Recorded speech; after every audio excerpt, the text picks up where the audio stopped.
Hello friends, स्वागत है आप सभी का आपके अपने YouTube channel sociology education classes में। और आज की वीडियो में मैं लेकर आया हूं बीए थर्ड ईयर प्राइवेट का सोशियोलॉजी का क्वेश्चन पेपर, समाजशास्त्रीय विचारधारा के आधार, फंक्शंस ऑफ सोशियोलॉजिकल थॉट।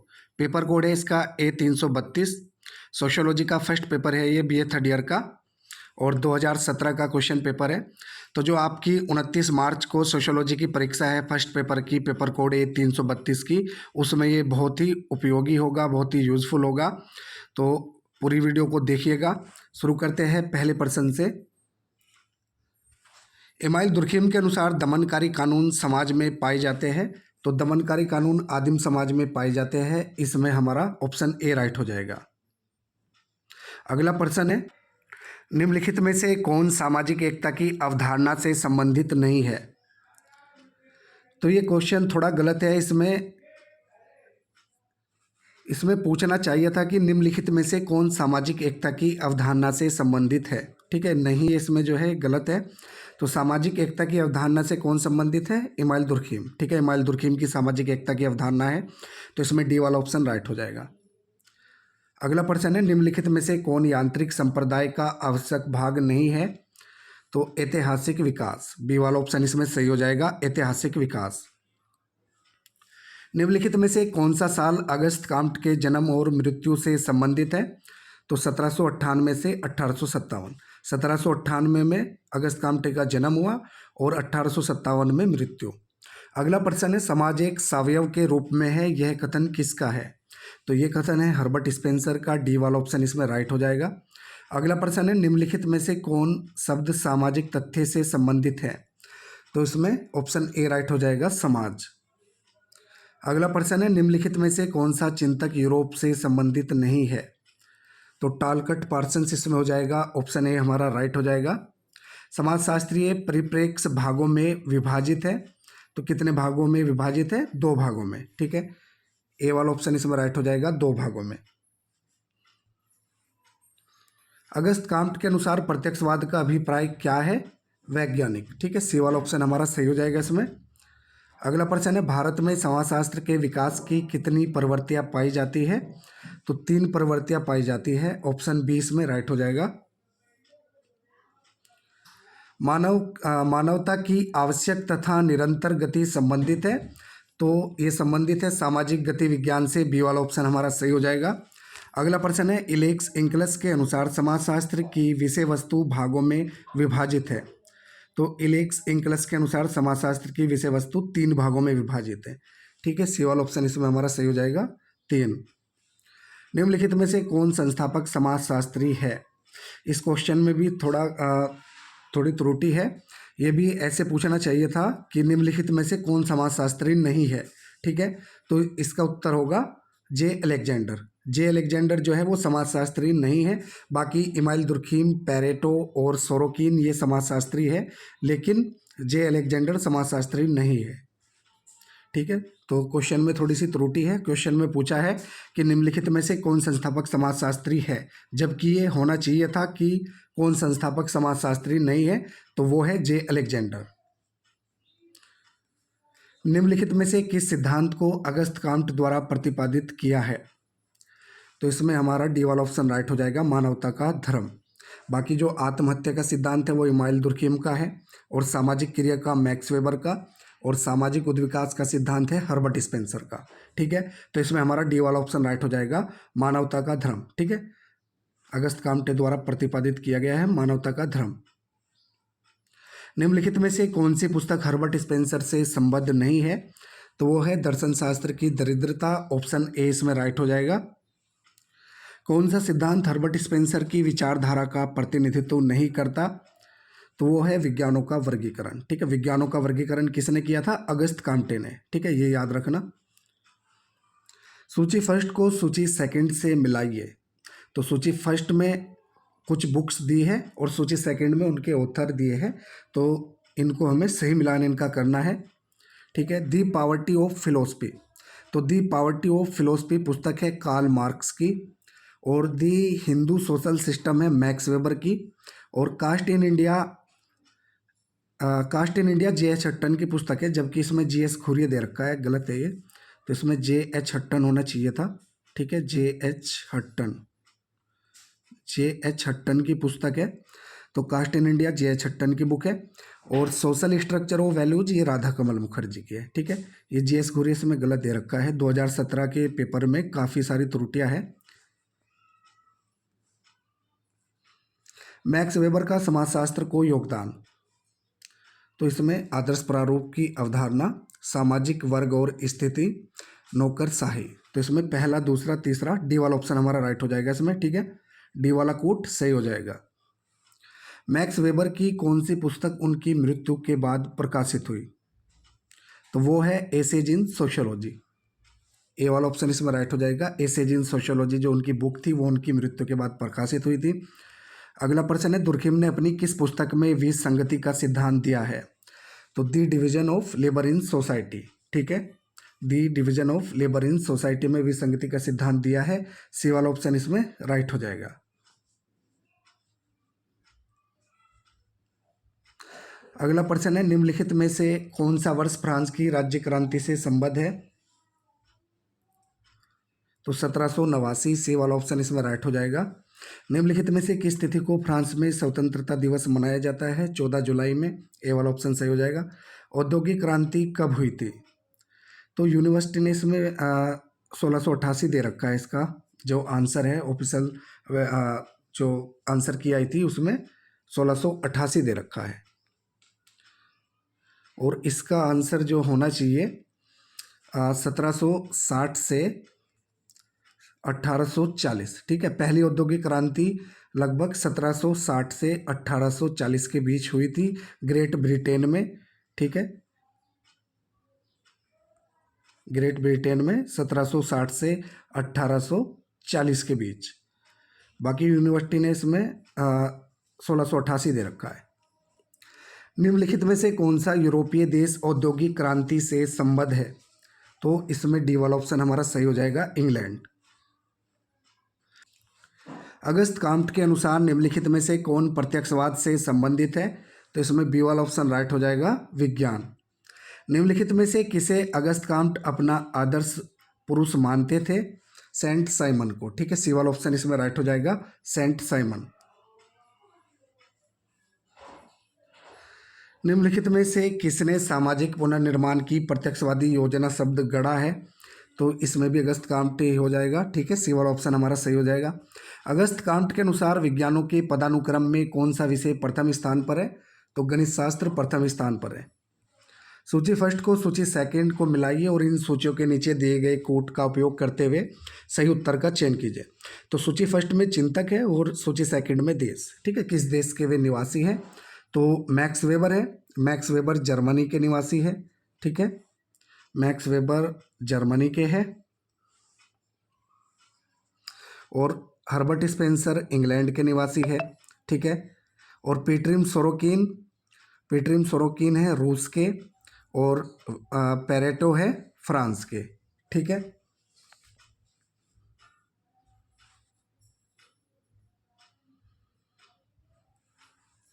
इस प्रकार से इनका मिलान हो जाएगा। समाजशास्त्र सामाजिक व्यवस्था एवं प्रगति का विज्ञान है, यह किसने कहा है? तो ये कहा है अगस्त काम्टे ने। डी वाला ऑप्शन हमारा सही हो जाएगा। Social philosophy of Mahatma Gandhi पुस्तक किसने लिखी है? तो ये महादेव प्रसाद की बुक है। ए वाला ऑप्शन इसमें सही हो जाएगा। मैक्स वेबर द्वारा रचित वर्षटेहन शब्द किस अवधारणा से संबंधित है? आदर्श प्रारूप की अवधारणा से संबंधित है। निम्नलिखित में से किस धर्म का अध्ययन मैक्स वेबर ने नहीं किया? तो सिख धर्म का अध्ययन मैक्स वेबर ने नहीं किया था। समाजशास्त्र के अतिरिक्त निम्नलिखित में से किस विषय का अध्ययन राधा कमल मुखर्जी द्वारा किया गया है? अर्थशास्त्र का। ठीक है, ये वाला ऑप्शन इसमें राइट हो जाएगा क्योंकि राधा कमल मुखर्जी समाजशास्त्री और अर्थशास्त्री दोनों है। The religion of China, Confucianism and fascism पुस्तक किस वर्ष प्रकाशित हुई? तो यूनिवर्सिटी ने जो ऑफिशियल आंसर की है उसमें दे रखा है 1951, जबकि ये गलत है। इसमें ये छपा ही गलत था क्वेश्चन पेपर, तो इसमें 1915 होना चाहिए। ठीक है, 1915, 1951 गलत है। तो the religion of China, Confucianism and fascism पुस्तक किस वर्ष प्रकाशित हुई थी? 1915 में। ठीक है, 1915 में। ठीक है, 1915 में। The religion of China Confucianism and fascism, यह पुस्तक किसने लिखी है?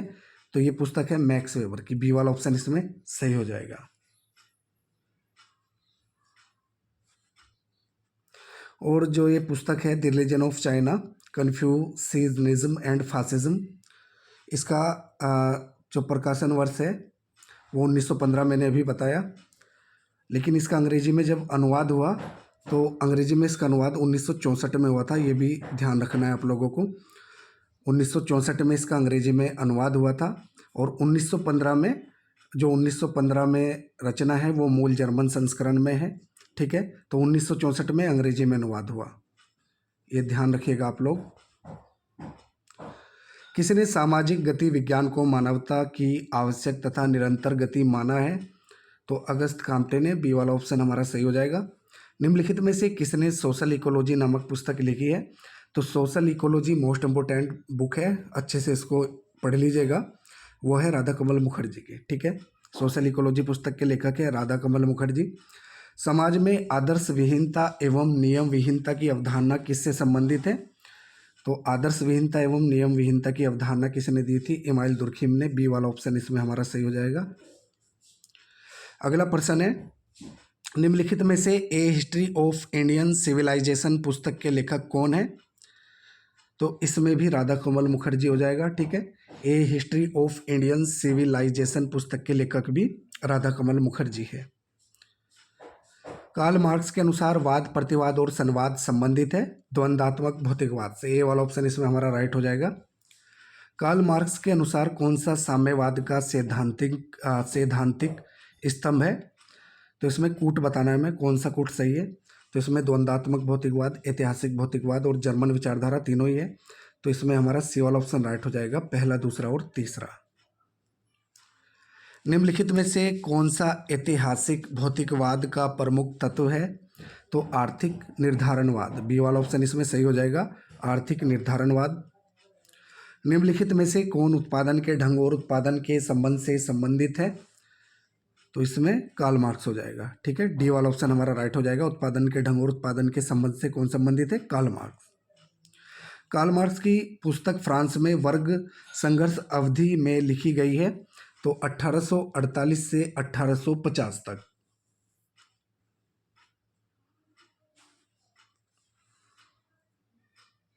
निम्नलिखित में से कौन आधुनिक एवं वैज्ञानिक साम्यवाद के जनक है? तो वैज्ञानिक साम्यवाद के जनक किन्हें जाने जाते हैं? कार्ल मार्क्स को जाना जाता है। ठीक है, वैज्ञानिक साम्यवाद के जनक के रूप में कार्ल मार्क्स को जाना जाता है। तो इसमें सी वाला ऑप्शन राइट हो जाएगा। मनुष्य का मनुष्य द्वारा शोषण होता है, यह कथन किसका है? कार्ल मार्क्स का। निम्नलिखित में से किसने वैज्ञानिक समाजवाद शब्द का प्रयोग किया है? तो इसमें भी हमारा कार्ल मार्क्स हो जाएगा। ठीक है, बी वाला ऑप्शन हमारा राइट हो जाएगा। वैज्ञानिक समाजवाद शब्द का प्रयोग किया था कार्ल मार्क्स ने। निम्नलिखित में से कौन सामाजिक संगठन के सिद्धांत से संबंधित है? सामाजिक संगठन के सिद्धांत से संबंधित है अगस्त काम्टे। ठीक है, इसमें हमारा अगस्त काम्टे नहीं है, इसमें कार्ल मार्क्स हो जाएगा। ठीक है, तो इसमें बी वाला ऑप्शन सही होगा, कार्ल मार्क्स। सामाजिक संगठन के सिद्धांत से संबंधित कौन है? Karl Marx. धर्म समाज में जनता के लिए अफीम की तरह है, यह किसका कथन है? यह कथन कार्ल मार्क्स का है। Caste and race in India पुस्तक किसने लिखी है? तो caste and race in India पुस्तक है जी.एस. घुरिये की। और जी.एस. घुरिये की मैं आप लोगों को और भी पुस्तकें बता देता हूँ। Caste and race in India, caste class and occupation, the scheduled tribes, ये सभी पुस्तकें जी.एस. घुरिये की है। और जी.एस. घुरिये का पूरा नाम क्या है? गोविंद सदाशिव घुरिये। ये भी आप लोगों को ध्यान रखना है, पूछ लिया जाता है एग्जाम में कि जी.एस. घुरिये का पूरा नाम क्या है? तो गोविंद सदाशिव घुरिये। और इनकी पुस्तकें कौन कौन सी बताई मैंने? Caste and race in India, caste class and occupation, the scheduled tribes, ये आप लोगों को ध्यान रखना है। अगला प्रश्न है हमारा, इमाइल दुर्खिम द्वारा सामाजिक तथ्यों की विशेषताओं को प्रस्तुत किया गया है बाह्यता और बाध्यता में। ये वाला क्वेश्चन कई बार रिपीट हुआ है, पिछले जो क्वेश्चन पेपर है प्रीवियस ईयर के उनमें कई बार आया है ये सभी क्वेश्चन पेपर्स में, तो इसको अच्छे से पढ़ लीजिएगा। अगस्त काम्ट की मृत्यु कब हुई? तो अगस्त काम्ट की मृत्यु हुई थी 1857 में, और अगस्त काम्टे का जन्म हुआ था 1798 ईस्वी में। ठीक है, 1798 से 1857। कार्ल मार्क्स का जन्म कब हुआ था? तो कार्ल मार्क्स का जन्म हुआ था 1818 में और मृत्यु हुई थी 1883 ईस्वी में। ठीक है, मृत्यु भी ध्यान रखना। अगला प्रश्न है, निम्नलिखित में से कौन धर्म के सामाजिक सिद्धांत की अवधारणा से संबंधित है? तो धर्म का सामाजिक सिद्धांत दिया था इमाइल दुर्खिम ने। बी वाला ऑप्शन हमारा सही हो जाएगा। दमनकारी और प्रतिकारी कानून शब्द को किसने प्रस्तुत किया? इमाइल दुर्खिम ने। डी वाला ऑप्शन इसमें सही हो जाएगा। इमाइल दुर्खिम की पुस्तक सोशल डिवीजन ऑफ लेबर भागों में बटी हुई है। तो the division of labour in society पुस्तक 3 भागों में बटी हुई है। ठीक है, बी वाला ऑप्शन इसमें राइट हो जाएगा, 3 भागों में। इमाइल दुर्खिम के अनुसार आदिम समाज उपादान के साथ संबद्ध था। तो इसमें सी वाला ऑप्शन राइट हो जाएगा, यांत्रिक एकता। ठीक है, सी वाला ऑप्शन हमारा राइट हो जाएगा, यांत्रिक एकता। इमाइल दुर्खिम के दृष्टिकोण में निम्नलिखित में से कौन समाजशास्त्र की वास्तविक विषय वस्तु है? तो इसमें हो जाएगा हमारा सामाजिक तथ्य। ठीक है, डी वाला ऑप्शन हमारा सही हो जाएगा, सामाजिक तथ्य। निम्नलिखित में से कौन सा सामाजिक तथ्य का भाग नहीं है? स्थिर धारणा। ठीक है, सामाजिक तथ्य की स्थिर धारणा नहीं है, ये ध्यान रखिएगा आप। तो इसमें बी वाला ऑप्शन हमारा राइट हो जाएगा, स्थिर धारणा। समाज में धन का समान वितरण होना चाहिए, ऐसा किसने लिखा है? कार्ल मार्क्स ने। सी वाला ऑप्शन इसमें राइट हो जाएगा। निम्नलिखित में से किसने धर्म के विकास के लिए पूंजीवादी अर्थव्यवस्था को आवश्यक माना है? तो मैक्स वेबर ने। ए वाला ऑप्शन इसमें राइट हो जाएगा, मैक्स वेबर। निम्नलिखित में से कौन सा सिद्धांत मैक्स वेबर से संबंधित नहीं है? तो नौकरशाही भी मैक्स वेबर का सिद्धांत है और आदर्श प्रारूप भी मैक्स वेबर का सिद्धांत है। सामाजिक क्रिया की अवधारणा भी मैक्स वेबर ने दी है, लेकिन विसंगति का सिद्धांत दुर्खिम का है। ठीक है, दुर्खिम और मर्टन का है विसंगति का सिद्धांत। तो इसमें डी वाला ऑप्शन हमारा राइट हो जाएगा। विसंगति जो सिद्धांत है वो मैक्स वेबर से संबंधित नहीं है। समाजशास्त्रियों के अनुसार social reform and social politics के संपादक कौन रहे हैं? तो इसमें भी मैक्स वेबर हो जाएगा। ठीक है, डी वाला ऑप्शन इसमें राइट हो जाएगा, मैक्स वेबर। निम्नलिखित में से कौन पूंजीपति और पूंजीहीनों की बात करते हैं? तो कार्ल मार्क्स। ठीक है, सी वाला ऑप्शन इसमें राइट हो जाएगा, कार्ल मार्क्स। भारतीय समाज को 4 युगों या अवस्थाओं में बांटा गया है, यह किसने कहा है? तो इसमें हो जाएगा मनु। ठीक है, आचार्य मनु। सी वाला ऑप्शन इसमें राइट हो जाएगा, मनु। हिस्ट्री ऑफ धर्मशास्त्र पुस्तक किसने लिखी है? मोस्ट इम्पोर्टेंट बुक है ये भी, आपके हिस्ट्री में भी आई है और सोशियोलॉजी के कई क्वेश्चन पेपर्स में आई है, यहाँ तक कि एमए में भी पूछे गई है ये पुस्तक, हिस्ट्री ऑफ धर्मशास्त्र। तो ये पीवी काने की बुक है। डी वाला ऑप्शन इसमें राइट हो जाएगा, ये ध्यान रखिएगा आप लोग। निम्नलिखित में से कौन लॉ ऑफ मनु पुस्तक के लेखक है? तो इसमें सी वाला ऑप्शन राइट हो जाएगा, जी बुलेयर। कल्चर चेंज इन इंडिया पुस्तक किसने लिखी है? तो कल्चर चेंज इन इंडिया पुस्तक है योगेंद्र सिंह की। बी वाला ऑप्शन हमारा सही हो जाएगा। अगला प्रश्न है, निम्नलिखित में से किसने लौकिकीकरण शब्द प्रतिपादित किया है? तो एम.एन. श्रीनिवास ने। जब एक वर्ग पूर्णतः आनुवंशिकता पर आधारित हो तो हम उसे जाति कहते हैं। जाति की यह परिभाषा किसने दी है? तो ये परिभाषा है चार्ल्स कूले की। ठीक है, C.H. कूले की, चार्ल्स कूले की। जी.एस. घुरिये के अनुसार जाति की कितने विशेषताएं हैं? तो जी.एस. घुरिये ने जाति की 6 विशेषताएं बताई है। निम्नलिखित में से कंटेम्परेरी इंडियन फिलोसफी पुस्तक के लेखक कौन है? तो इसमें हमारा बी वाला ऑप्शन राइट हो जाएगा, A.R. Wadia. The life divine पुस्तक किसके द्वारा लिखी गई है? तो श्री अरविंद की है द लाइफ डिवाइन पुस्तक। निम्नलिखित में से किसने मॉडर्नाइजेशन ऑफ इंडियन ट्रेडिशन पुस्तक लिखी है? तो ये भी योगेंद्र सिंह की ही बुक है। ए वाला ऑप्शन इसमें राइट हो जाएगा। राधा कमल मुखर्जी का जन्म कब हुआ? तो राधा कमल मुखर्जी का जन्म हुआ था 1889 ईस्वी में। बी वाला ऑप्शन हमारा इसमें सही हो जाएगा। निम्नलिखित में से कौन सी पुस्तक राधा कमल मुखर्जी द्वारा नहीं लिखी गई है? तो दी ह्यूमन साइकिल। ठीक है, ए वाला ऑप्शन इसमें राइट हो जाएगा, दी ह्यूमन साइकिल। अगला प्रश्न है, निम्नलिखित में से किसने नकारात्मक मूल्यों को ही गैर मूल्य कहा है? तो इसमें राधा कमल मुखर्जी हो जाएगी। सी वाला ऑप्शन हमारा राइट हो जाएगा। ठीक है, राधा कमल मुखर्जी ने नकारात्मक मूल्यों को ही गैर मूल्य कहा था। अगला प्रश्न देखते हैं, रूरल सोशियोलॉजी इन इंडिया पुस्तक किसने लिखी है?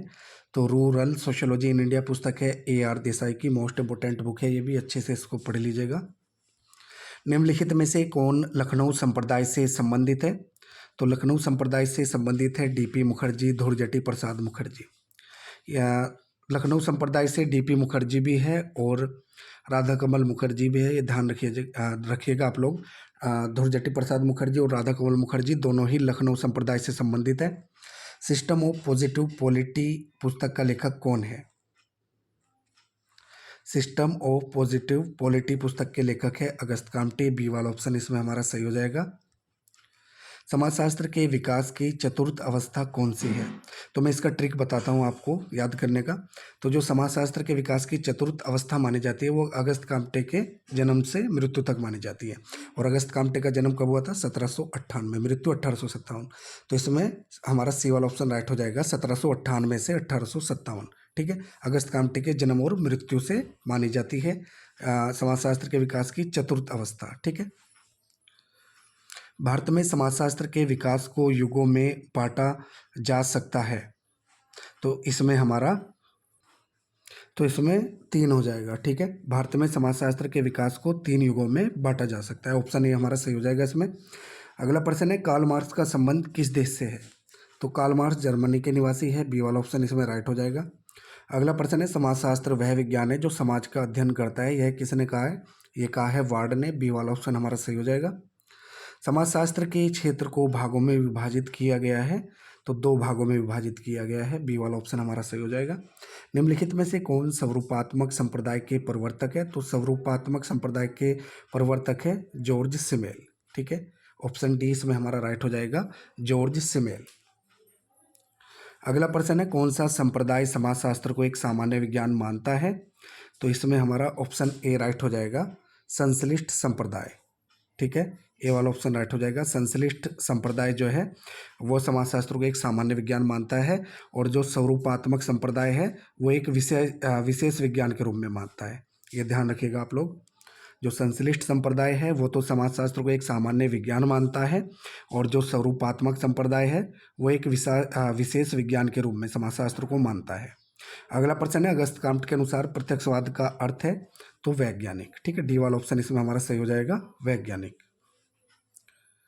निम्नलिखित में से कौन सा सिद्धांत अगस्त काम्ट के सामाजिक विचारधारा के क्षेत्र का महत्वपूर्ण योगदान है? तो इसमें दो ऑप्शन सही है हमारे, ए वाला भी प्रत्यक्षवाद और सी वाला भी 3 स्तरों का नियम। तो ये दोनों ही अगस्त काम्ट की विचारधारा के क्षेत्र में महत्वपूर्ण योगदान है इन दोनों ही सिद्धांत का। तो इसमें ए वाला और सी वाला दोनों ही सही है। ठीक है, ऑप्शन ए और सी दोनों सही है। वेबर का समाजशास्त्र को योगदान, तो आदर्श प्रारूप की अवधारणा भी मैक्स वेबर की है, सामाजिक क्रिया की भी, और सामाजिक वर्ग और स्थिति। तो इसमें हमारा पहला, दूसरा, तीसरा, डी वाला ऑप्शन इसमें राइट हो जाएगा। ठीक है, डी वाला ऑप्शन इसमें हमारा राइट हो जाएगा। मैक्स वेबर द्वारा लिखित पुस्तक नहीं है, तो दास कैपिटल। ठीक है, दास कैपिटल किसकी है? दास कैपिटल कार्ल मार्क्स की पुस्तक है और समाजशास्त्रियों के लिए बाइबिल के समान है दास कैपिटल पुस्तक। ये क्वेश्चन भी आ जाता है, ध्यान रखिएगा इसको कि कौन सी पुस्तक समाजशास्त्रियों के लिए बाइबिल के समान है, बाइबिल की तरह है। तो वो पुस्तक है दास कैपिटल, कार्ल मार्क्स की पुस्तक है ये दास कैपिटल। मैक्स वेबर के अनुसार समाज में सत्ता समाजशास्त्र का प्रतिनिधित्व करता है, तो राजनीतिक इसमें हो जाएगा। ठीक है, सी वाला ऑप्शन हमारा राइट हो जाएगा, राजनीतिक। निम्नलिखित में से कौन सी तिथि कार्ल मार्क्स की मृत्यु से संबंधित है? 14 मार्च 1883। ठीक है, 1883 में कार्ल मार्क्स की मृत्यु हुई थी।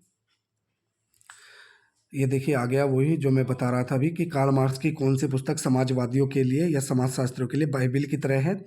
तो वो है दास कैपिटल। ठीक है, बी वाला ऑप्शन इसमें हमारा राइट हो जाएगा, दास कैपिटल। कार्ल मार्क्स की जन्म तिथि क्या है? तो कार्ल मार्क्स की जन्म तिथि है 5 मई 1818। डी वाला ऑप्शन इसमें हमारा राइट हो जाएगा। कार्ल मार्क्स धर्म से संबंधित है, यहूदी। ठीक है, बी वाला ऑप्शन इसमें हमारा सही हो जाएगा। कार्ल मार्क्स धर्म से संबंधित है, यहूदी धर्म से संबंधित थे। अगला है, निम्नलिखित में से किसे अंतर्राष्ट्रीय स्तर पर साम्यवाद का महान शिक्षक और नेता माना जाता है? कार्ल मार्क्स को। ठीक है, सी वाला ऑप्शन हमारा सही हो जाएगा इसमें। निम्नलिखित में से कौन सी पुस्तक कार्ल मार्क्स और एंजिल्स की प्रथम संयुक्त रचना है? तो वो है दी जर्मन आइडियोलॉजी। बाकी होली फैमिली भी कार्ल मार्क्स और एंजिल्स की ही संयुक्त रचना है, लेकिन ये प्रथम नहीं है। प्रथम कौन सी है? दी जर्मन आइडियोलॉजी। तो ये ध्यान रखना है आप लोगों को। जो होली फैमिली है वो भी कार्ल मार्क्स और एंजल्स की ही संयुक्त रचना है, और दी जर्मन आइडियोलॉजी भी। लेकिन अंतर क्या है, क्वेश्चन क्या किया गया हमसे कि मार्क्स और एंजल्स की प्रथम संयुक्त रचना, तो वो है दी जर्मन आइडियोलॉजी। तो इसमें बी वाला ऑप्शन हमारा सही हो जाएगा, दी जर्मन आइडियोलॉजी। अगला और आखिर का प्रश्न है इस क्वेश्चन पेपर का, कौन सी पुस्तक द्वंद्वात्मक भौतिकवाद और ऐतिहासिक भौतिकवाद से संबंधित है, तो वो है दी जर्मन आइडियोलॉजी। डी वाला ऑप्शन इसमें राइट हो जाएगा। तो ये थे हमारे सोशियोलॉजी A332 कोड के functions of sociological thought 100 question जो कि कंप्लीट हो गए। वीडियो अगर अच्छी लगे तो वीडियो को लाइक करें और हमारे चैनल को सब्सक्राइब करें।